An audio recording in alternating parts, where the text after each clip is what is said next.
ನಮಸ್ಕಾರ ಎಲ್ಲರಿಗೂ Kannada cook book YouTube ಚಾನಲ್ಗೆ ಸ್ವಾಗತ. ಇವತ್ತಿನ ಸ್ಪೆಷಲ್ ನಮ್ಮ ದೇಸಿ ಸ್ಟೈಲ್ನಲ್ಲಿ ಸ್ವೀಟ್ ಕಾರ್ನ್ ಸೂಪ್. ಅದೇ ಚೈನೀಸ್ ಸೂಪನ್ನು ಹೆಚ್ಚು ಸಾಸ್ಗಳನ್ನು ಬಳಸದೆ ರುಚಿಯಾಗಿ ಮನೆಯಲ್ಲಿ ಹೇಗೆ ಮಾಡ್ಕೊಳ್ಬಹುದು ಅಂತ ತಿಳ್ಕೊಳ್ಳೋಣ. ನಾಲಿಗೆ ಕೆಟ್ಟಾಗ ಅಥವಾ ಸಂಜೆ ವೇಳೆ ಏನಾದರೂ ಬಿಸಿ ಬಿಸಿಯಾಗಿ ತಿನ್ನಬೇಕು ಅನ್ನಿಸ್ದಾಗ ಅಥವಾ ಮಳೆ ಬರಬೇಕಾದ್ರೆ ಈ ಸೂಪನ್ನು ಮಾಡ್ಕೊಳ್ಳಿ. ತುಂಬಾನೇ ರುಚಿಯಾಗಿರುತ್ತೆ. So let start. ಮೊದಲಿಗೆ 1 ಕಪ್ ಸ್ವೀಟ್ ಕಾರ್ನ್ ಅನ್ನ ಮಿಕ್ಸಿ ಜಾರಿಗೆ ಹಾಕಿ ಹೀಗೆ ತರಿತರಿಯಾಗಿ ರುಬ್ಬಿಟ್ಕೊಳ್ಳೋಣ.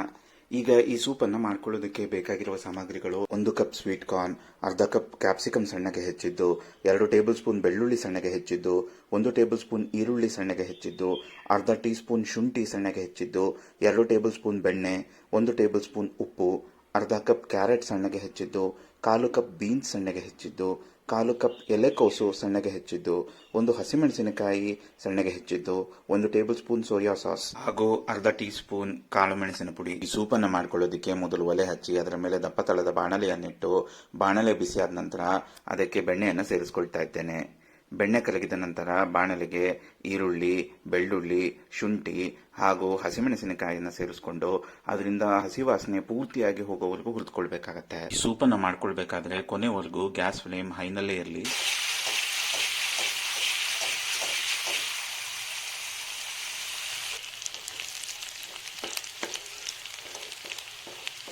ಹೀಗೆ ಈರುಳ್ಳಿಯನ್ನು ಹುರಿದುಕೊಂಡ ನಂತರ ಬಾಣಲೆಗೆ ಬೀನ್ಸ್, ಎಲೆಕೋಸು, ಕ್ಯಾಪ್ಸಿಕಮ್, ಕ್ಯಾರೆಟ್ ಅನ್ನು ಸೇರಿಸ್ಕೊಂಡು ಬಾಡಿಸಿ ಈಗ ಬಾಣಲೆಗೆ ಸ್ವೀಟ್ ಕಾರ್ನ್ ಅನ್ನು ಸೇರಿಸ್ಕೊಂಡು ಪೂರ್ತಿಯಾಗಿ ಬಾಡಿಸ್ಕೊಳ್ಬೇಕು. ಹೀಗೆ ಬಾಡಿಸ್ಕೊಂಡ ನಂತರ ಬಾಣಲೆಗೆ ರುಬ್ಬಿಕೊಂಡ ಸ್ವೀಟ್ ಕಾರ್ನ್ ಅನ್ನು ಸೇರಿಸ್ಕೊಳ್ಳೋಣ. ಹೈ ಫ್ಲೇಮ್ ನಲ್ಲೇ ಎಲ್ಲ ತರಕಾರಿಗಳನ್ನ ಸ್ವಲ್ಪ ಹೊತ್ತು ಬಾಡಿಸ್ಕೊಳ್ಬೇಕು. ಈ ತರಕಾರಿಗಳೆಲ್ಲವನ್ನ ಪೂರ್ತಿಯಾಗಿ ಬೇಯಿಸ್ಕೊಳ್ಳಕ್ಕೆ ಹೋಗಬೇಡಿ. ತಿನ್ನುವಾಗ ತರಕಾರಿಗಳು ಕ್ರಂಚಿಯಾಗಿ ಬಾಯಿಗೆ ಸಿಗಬೇಕು.